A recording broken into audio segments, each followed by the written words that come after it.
Okay, hello. Hello everyone, I hope you can hear this. We're just about to do the planning press coverage webinar. I'm sorry for everybody who logged in or was booked on for just over a week ago. Train problems meant I wasn't able to make it. So here I am. I'm Debbie Attewell, the editor of Candis Magazine, and welcome to the webinar on learning more about the importance of positive press coverage, the different types of coverage you can actively seek to gain, and perhaps more importantly, what you need to do in order to get it. Firstly, a little bit about me. I've worked as a journalist and editor for 25 years, working on magazines such as Company Magazine, Good Housekeeping, Practical Parenting, Essentials, Family Circle, national newspapers like the Daily Express and Daily Mail, and weekly magazines like Take a Break, Love It and It's Fate. I've held a number of different positions, including Agony Aunt, health editor, features editor, deputy editor and editor. But for the last 10 years, I've had the pleasure of editing Candis Magazine, which some of you may be familiar with. Candis itself is a subscription-only general interest magazine that's been going since 1962, and in that time has been a huge supporter of health charities, donating over 55 million to health-related charities to date. About 7 years ago, we teamed up with a big give to become a charity champion in the Christmas Challenge, and this will be our 8th year of support. So donations are funded from Candis subscription revenue, and our members are keen to know where their donations go, which is why we also feature updates on supported charity projects in each magazine and online in the 12 months following the Christmas Challenge. We find that this helps to keep our members engaged and involved with donations at all levels, from past, present and future donations. They see that they go to real causes and that they make a real difference. Just trying to make the slide change. There we go. Okay, so what's the format? Very simple, approximately 25 minutes of a presentation with time for question and answers at the end, which I think you can see. Some of you have replied using the typing in panel, so I will see them. So apparently the slides all will be emailed out to you following the webinar, and I think there are still a couple more left, so you can book in via the link that's there. Okay, so what I'll be covering. Positive press coverage, it's something that all of us want and like. Who to approach, so who to put in your sort of contacts book, and to work out how you can approach them. Sorry, I've just had a question from somebody saying there's a really bad echo with everything being duplicated, so just want to know if that's just for one person or if everybody's got the echo. Sorry, so going back to what I'll be covering, there's I will be looking at what editors and producers want, so that's in order for you to be able to give them what they want. Sourcing case studies, so they're the kind of people who you will be hoping to put forward to speak to editors or producers. Keeping good records, that's going to be very, very key for you, and I'll go into more detail a bit later. Getting in touch, and also tying up loose ends as well. Okay, so on this slide, some of you will know this already, but for those of you who are just coming to this or looking to look at what you can do, good press coverage can. The key thing is to raise awareness of your charity and what your charity does and who it can help. I mean, that's your sort of cornerstone, really. By doing that, you can also engage new supporters, so people who you want to either become to give donations in the future or support you in other ways. I'm just having a quick look. I've got a block on it. They will also be. It will also help you provide information and signposting, and therefore for your end users, the people you want to actually use your charity or who your charity is actually for. And it's also a good way to share a really important message. So that could be for something new that you've discovered, a breakthrough or something, or a very key issue that you would like to highlight because you want to achieve change. And there are a number of ways you can actively seek press coverage. You may have a really good news story to share. You might have hit a key fundraising target to build something or fund a new helpline or provide extra care. It might be that you have researchers working on something, so you might be a research charity, and any study you might have done, or you might have done some surveys, and you might have some fun, some interesting, even a shocking statistic or two. Now, the media absolutely loves a statistic. If it is thought-provoking, or it can spark off a story, then you have a great chance of it being picked up. Scientific research, as I said, is also a really useful way to engage the media. You might discover something new, or pioneer a new technique, a way of dealing with issues that's relevant to your charities. And so if that's so, then get together a press release and send out, because it probably will be picked up.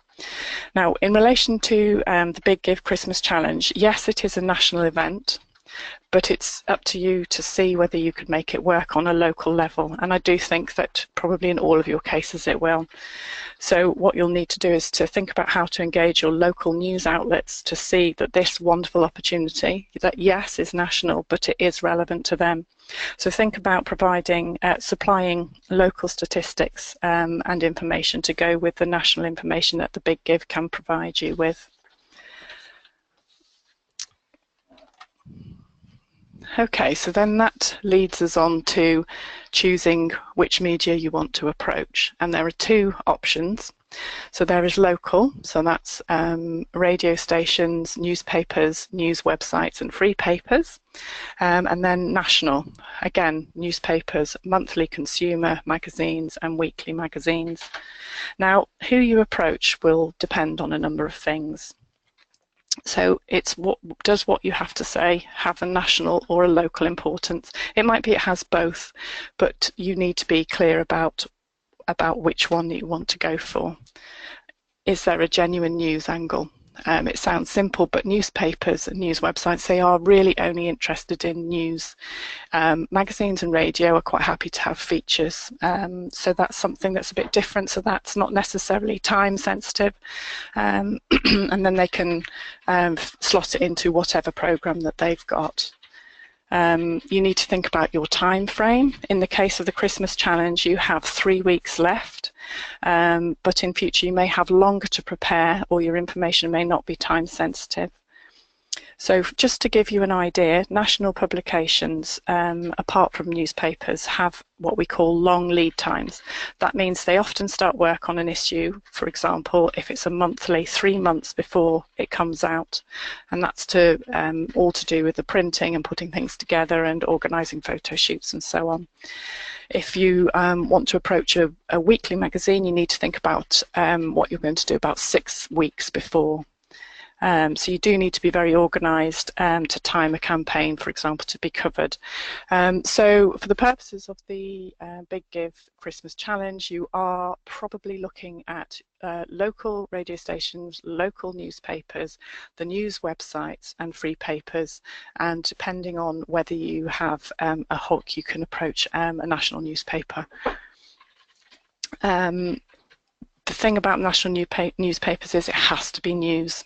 If it isn't, and something happens and develops that the news editor deems much more important, and this happens a lot, then the story that you've worked so hard on putting together will be bumped, and it might be bumped by a day if you're lucky, a week, or completely not used at all. So do bear that in mind. Okay, so on to the next slide. What editors or producers want. And when I say producers, I'm talking about radio. They do have editors, but it's the producer who tends to put together what's going in the show. Okay, so they want, it sounds simple, an eloquent talker and a good human interest story. That's quite self-explanatory, but there's no point putting forward somebody who's going to and or is sort of petrified in the limelight, especially for radio, because it's very time sensitive, and they'll have, you can see the panic in the producers' faces sometimes. They may be looking for a story to engage and involve their readers and listeners, or they might want to support a local initiative that's already going on. So in that case, you may be approached to provide a comment or a case study, and that's great, because it's important that you keep an eye on what's going on in your local area, or the area that your charity covers, so that you're ready for when something like this happens. You can go, great, I've got somebody who can help you with that story. And again, with an interesting news item. So sometimes the newspaper or radio might just want something small, what we call a nib, or a news in brief. And that might be a statistic, a bit of research, a study breakthrough, anything like that. Just make sure you send it in, because you can also say, right, this is a bit of news, we've just found this, or did you know, this is amazing. And then at the end of the press release, you can say, we've got somebody great, a couple of great people who can talk to you about that. What we talk about generally with local readers and listeners, it's really important that you are very aware of what's going on in the local vicinity. So you know what's sort of the headlines in the newspaper, that you listen to your local radio station, so you know what they have different segments during the day, so you can follow a story, and it gets you thinking, okay, how can we help? What can we do? Is this relevant to our charity? And if you think it is, then you've hit that first step, and you can get on to the second step. Okay, the second step, very important, sourcing case studies. Now, this is something, it's really important to have a bit of a think about this first. So some things to think about. You'll need a case study who's happy to talk. Sounds obvious, but it is still a key thing.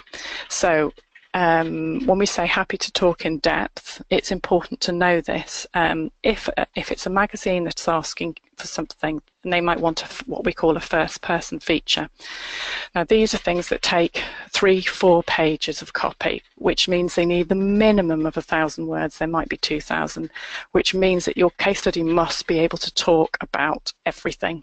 So they might have to talk from when they were a child all the way through. So you need somebody who's very comfortable doing that, isn't going to clam up and go, oh, I don't want to talk about that. I only want to talk about this little segment, because that's not going to work for a big in-depth feature.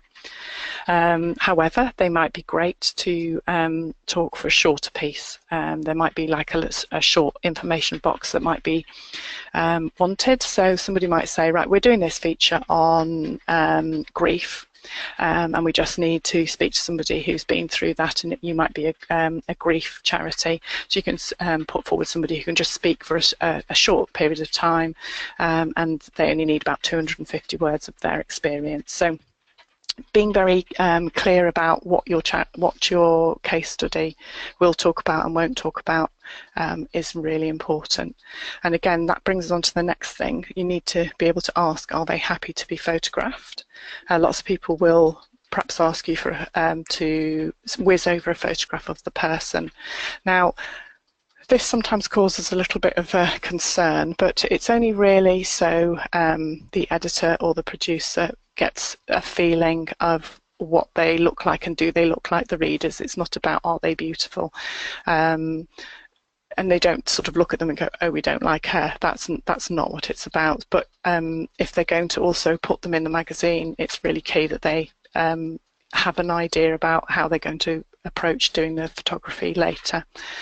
Another question to bear in mind is, are they willing to travel? Not everybody will want them to travel to London, but some places will. So again, keep an eye or make a note of these kind of facts. Also, if they do need to travel for a press opportunity, you need to ask who's going to be paying for their travel. So sometimes the radio station or the magazine will pay for that. But just to be clear, it sorts things out. It might be that they haven't even thought about that. Generally, if you ask, it will get covered. Another question, you might have a case study who's more happy to talk on the phone, or vice versa, just prefer to talk face to face. Again, you just need to know, if somebody's got anxiety problems or they've got health issues, they might say, well, I'm happy to do anything that you want, but I have mobility issues, so I don't really want to go down to London on the train and through whatever it is. And being able to talk on the phone, you can dial into radio stations and they set up the link, or they will dial in, so that's really useful as well. And again, just with health and confidentiality issues, it's always worth bearing in mind what may need to be communicated to the journalist. Just don't assume that they will understand. So yes, they might have phoned up your sort of, say, age concern or for arthritis or something, but they don't always take into account that the issues that might be involved with that. So just make sure that you highlight them, you put it out there and just say, oh, by the way, they're going to need regular toilet breaks, or not get too hot, or they might, whatever it is, just make sure you pass that on to the journalist as well, because you're taking care of your case study, and that's really important. Now, the next point is, does your case study need to be on message? I would suggest they do. You need to know them pretty well if you're sort of letting them go and have a good old chat. You want to think about what they might say. Most people are going to be supportive of your charity without even thinking, but it's just worth bearing in mind, are they going to say something that's perhaps a little bit off message? If they do need to be on message, it's just quite simple to give them a couple of lines, easy lines to remember, or type them out on a card, and they may be able to work those into their interview. Like I say, it's just important, just make sure you've talked to your case study beforehand so that you can evaluate their suitability for whatever that is needed. And then sort of a final point on here, just bear in mind that case studies don't need to be people who have used your charity or sort of are the end user. They can be your CEO or a dynamic staff member. There's lots of specialist media out there who, so for example, like financial, business or entrepreneurs, and they are always in need of people to interview or to feature or to do a spotlight on.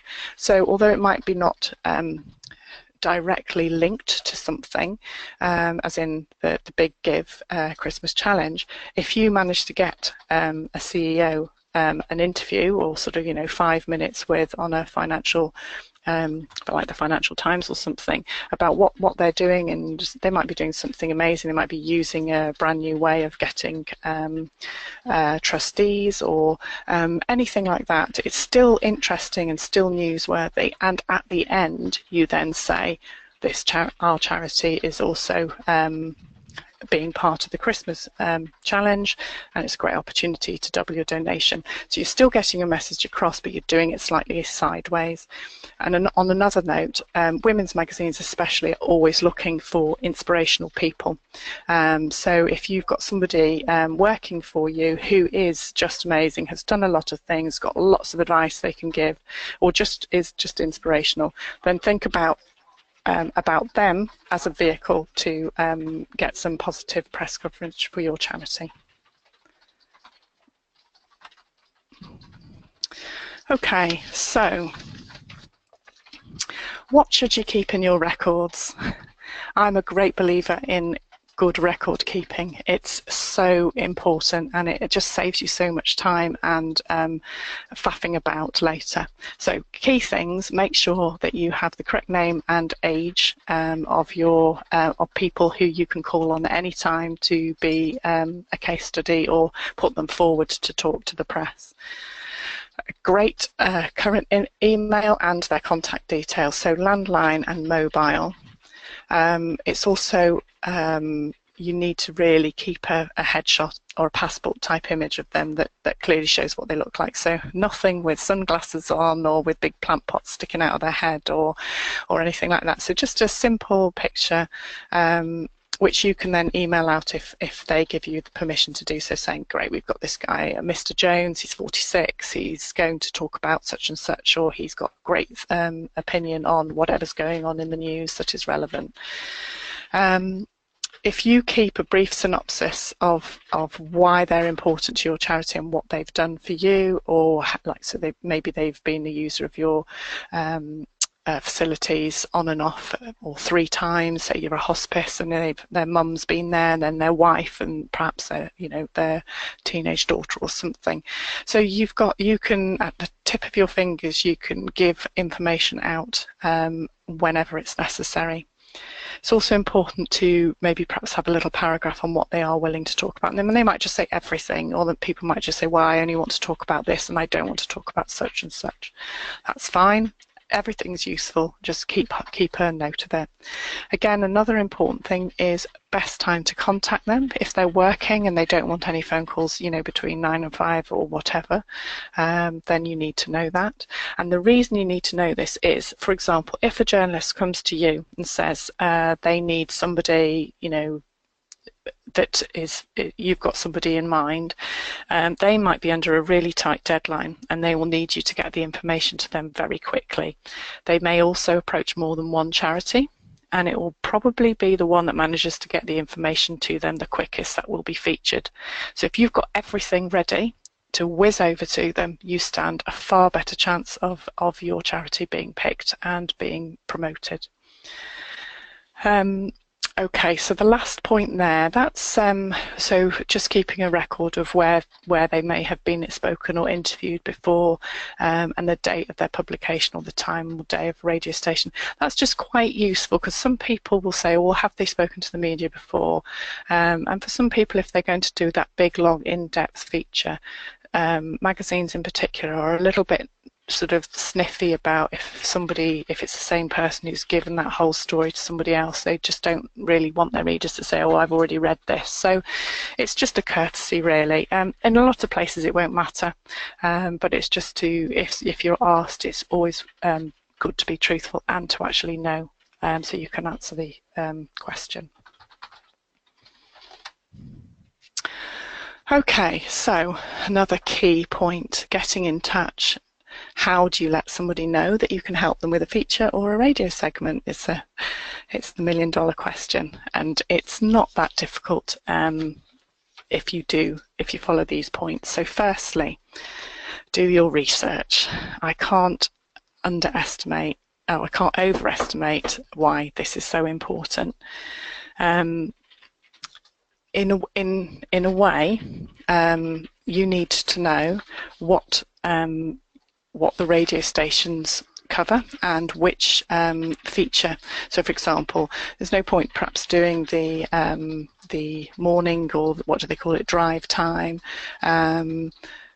or the news elements, but in the daytime they might have sort of general interest features which you can sort of put yourself up for, and in the evening your station might have a lot more sort of feedback and general chats, or people phoning in with issues. So if you do your research, so you know what are the best programs that would have synchronicity, if you like, with your charity, or that is most suitable for you, then you can find out the right person to contact.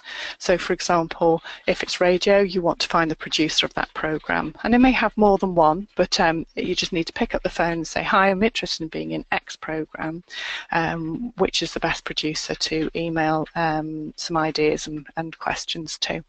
And they might get back to you, they might straight away, or they might not. So it's just to, if you keep emailing regularly, then you will build up a bit of a you'll be able to build up a bit of a sort of a relationship with them. In terms of local newspaper and online, because a lot of local news is now online, just spend a bit of like half an hour every afternoon just keeping an eye on what's going on, and find out, even if you just drop a quick email to their info, just find out which ones are the most responsive. It's a sad truth that a lot of the newspapers and papers are vastly underfunded at the moment, so they may not get back to you straight away, and you need to know which are the ones that take a long time to get back to you and which ones have people who are monitoring the information emails, because then you can sort of say, okay, right, this isn't working, I'm going to give them a quick call, or say, great, this person at this local newspaper is quite up for being sent some information. So to make contact, like I said, you just send an email first of all. You can also send a press release, or you can pick up the phone. Now, these are the three the main ways of trying to get in touch with somebody. My advice would be to do a combination of all three. And the reason for that is that we as journalists get sent so many press releases that if you just send a press release, no matter how exciting you make it, it's very, very likely to just be deleted or just not even opened. But if you've picked up the phone, you've asked to speak to a specific person, or you've asked who is the person that you need to send something to, then you can make your email a little bit more personal. So you can still send your press release, but then you send a personal email saying, hi, I've just spoken to so-and-so, got something that I really think would work for this slot. Or in the case of like local local newspapers, especially to do with the Christmas challenge, I would really recommend that you wrote a small piece. Rather than just a press release, you actually wrote a small piece, because, again, due to sort of cutbacks, it's very likely if it's on a website, they will just print it in full, especially if you send a picture. And on that note, I would say please just check all your spelling and the names are correct, because if it is a news website, they don't really have that many staff to check like they used to do in the old days. So just make sure that whatever you send, you would be very happy for it to be printed in full, unedited, because it's very likely that that will happen. Okay. Right. So then that brings us to tying up loose ends. Okay, so you've done really well. You've got press coverage planned in. You've got people interested in featuring your story, or to put up something about the charity challenge, or they want to speak to somebody or whatever. That's fantastic. Before you go skipping around the office going woohoo, just make sure you've covered all these important details before it takes place. Don't be thinking about this afterwards. The time for thinking about them is before the journalist has spoken to them or they've run with your story. So in the case of a print interview, you need to ask for a read back. Now, it's very unlikely they're going to send you their written feature, because at the moment, in the climate that we are in everything digital, there's too many people who are a bit unscrupulous, and after the journalist has crafted this interview and written it up and made it into an amazing feature and they send it out, somebody will just upload it. So that's not going to happen. But what they will do is give you a read back if you ask for it. So you need to have a pen and paper handy, and as they're reading the feature to you, you need to make notes and then say, great, that's fine, can I just change X and Y? And it might just be that a figure is incorrect, or you might just say, can you just double check with me the spelling of the name that you've just read out to me there? So that's one tip. The second tip is, don't assume this is going to happen, but you must say, I want a charity name check and I want the website to be included. If you put that in writing before you pass all the details over, you stand a much better chance of it being included. Again, if you're going to write it yourself, you can just make sure that all goes in there. But on radio, you want to make sure that they get your charity right, especially if you're a charity that there's a few of you that all cover a similar issue. You want to make sure that they don't accidentally give the wrong charity name out. It does happen. Okay, so the third point, if it's specifically to promote the Big Give Christmas Challenge, again, it sounds so simple, but just make sure they have the correct website details. It's so important because people are so busy and it's just so easy to miss things off. So if you're on it and you keep checking, you're much more likely to get a very, very positive outcome. And again, magazines, I know, and newspapers love this, provide a comprehensive fact box pertinent to your challenge projects. It might be, we're raising X amount of money, it's going to do this, it's going to help X amount of people, and this is a great and exciting, maybe a couple more exciting or really important or wow kind of facts. And that box should just go in straight as it is, because those are the kind of things that in the old days you'd get a journalist researching, and as I said before, time is so precious that if you've done the work for them, it's very, very likely that they will just add that in, and you've had control over that information, so it's absolutely worth doing. Okay, I think I've raced through. I don't know what the time is, but we got to the slide on any questions. So I'm going to just take a little moment now to have a little look through if any questions have come in as I've been talking. But if you've got any questions that you'd like to start sending to me, I will quickly have a little look through. So bear with me a second.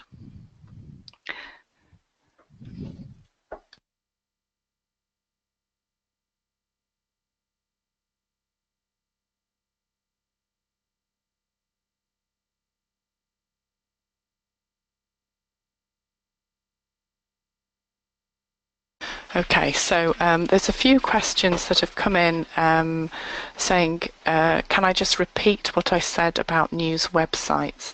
Right, so if you have a local news website, in order that they are probably going to be quite keen to feature a story that you've got, especially if you've written it already, and send some images to go with it. So if you find out by phone or email, first of all, who you need to contact, and each local website will have a different person. Sometimes it's just info, but if you find out who's the best person to send your story idea to, it might be the web editor, it might be just a journalist, it might be an editor, but if you find out and you send that over, I would not be surprised if they just put it up anyway, complete without it being edited, and that's why I said just make sure you spell everything correctly. Okay, I'll just go to another question now. Okay, how is it best to approach, and who's best to approach to let know about local and national news about an event you're holding? Again, I think I've covered that before. So basically, the best approach is to pick up the phone, find out who you need to send something to, make sure you've got a press release, but you attach it to an email that is very, very personal and tailored to the person and the news outlet that you are approaching, so that it's not generic, because we can spot those a mile away, and they're so hard when you get so many of them. It needs to feel like you've engaged with somebody before you'll even sort of open it. So that's what I would suggest. Someone else has put up the question, how important is the subject title of your press release, and what is a good one? That's a great question, and to be honest, it's so subjective. So your title of a press, I got one the other day, and it was quite good, and it was just, how can I help you? And it was an email that I recognised, because it was a PR who does quite a lot of things, and I thought, well, that's quite good. A few people use that, and it just depends. So if I'm really busy, I'm not going to be answering that, but if I've got 5 minutes, I might think, oh, well, let's see, what does she want to help me with? So that's quite an interesting one. It's a bit different to everything else. Another one you could put up is lots of case histories. If you're looking for somebody for a story, you might in the case of having statistics and sort of a breakthrough information, those are great. So you could say, you know, breaking news, 20 or something, 82% of people would support, I don't know, whatever. So it could be something specific to a, say you're a medical health charity and that something's been in the news about things not being funded, and so that would be a news angle. And then you've maybe done some research that's showing that 82% of people would pay privately, or because they wouldn't want to do without a certain service. So really it's a case of thinking about what is it that you want to say, who do you want to reach, and how quickly do you want to do it, and then that will inform what you're going to put into your email. But again, if you've spoken to the person that you're sending it to before you send it, it's much more likely to be opened. Okay, let's find another one. There's quite a few good questions coming in. So this is, again, somebody saying we don't have much time to spend on press. When we're prioritising, should we try to get one big piece of national coverage or go for lots of local pieces? I would say go for local. If you don't have a lot of time, you could spend an awful lot of time trying to get one big national piece, and that's not going to happen. What's really worth knowing is that national newspapers and radio stations will have people looking at local press, and that might feed. So if you go for the local press, local web, local radio, you may be able to hit two birds with one stone. So somebody at the BBC might be monitoring some local news, and they might say, well, this is really, really interesting, because they're monitoring everything, and there might be something happening in Scotland, and then something very, very similar happening down in Exeter, and then something happening, I don't know, in the northeast coast. They might say there is a story here, and then they'll get in touch. Okay, let's see if there's another one.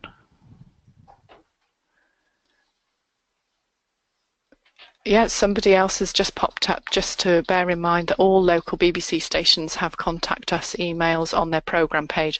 Yes, that is true, and that's great. In the past, I've not had a good response rate from them. So while they do have the email, take the time to phone first of all and find out who the producer of the programme that you're interested in appearing on is. And so send the general email, but try and get their personal email as well. Otherwise it could just go into an ether. Again, it's like I said, everyone is so busy. There's less people doing these jobs. So everything that you can do to tip the scales in your favour is absolutely worth it. Okay, let's have a little look. Another question. So somebody has put up, is there a recommended proforma or template we can adapt for a local press release? I don't have one, and I would say the key things that you need to include would be so your subject, a little bit about it. So it might, so for example, if we're talking about the Christmas challenge, so you could probably lead on Christmas challenge aiming to raise X amount of money for what your charity project is. Then you could have a little bit of blurb of why it's important, who it's going to help. Especially if you're sending this press release locally, you need to tailor it so that it is going to help. So it seems as if it's going to help your local community. And then you can say to find out more or to speak to somebody, call this number. You can provide statistics that are really, really key that might help them. And you can also put at the bottom, this is part of a national fundraising initiative, or even like an award-winning national fundraising initiative, and include some statistics or some information from that the Big Give, I think, are happy to provide. So you can say, you know, it raises X million pounds every year for charities across the UK, and your local charity, whatever you are, is part of this. So it's an opportunity to be involved, for local people to be involved in something exciting that will benefit the local community and is part of a national fundraising initiative. So you've got a really, really good, positive story there.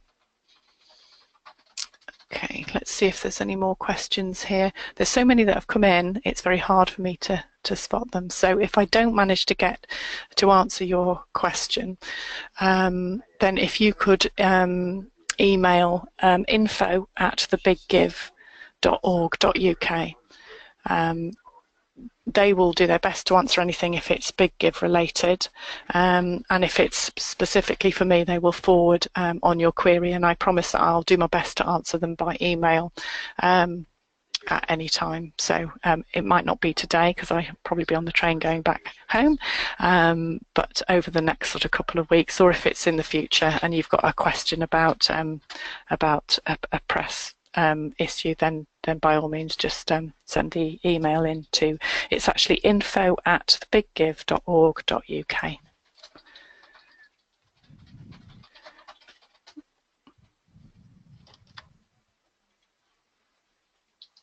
Okay. I thought there was another slide on here, but I can't make this work. So if anyone has another question, then by all means just ask it now. Otherwise, I think we will be happy to end the webinar there. Okay, and thank you as well for taking the time to log into the webinar. It's been great having a quick chat with you all, and good luck with your campaign. Really hope you do really, really well. All right then, thank you. Goodbye.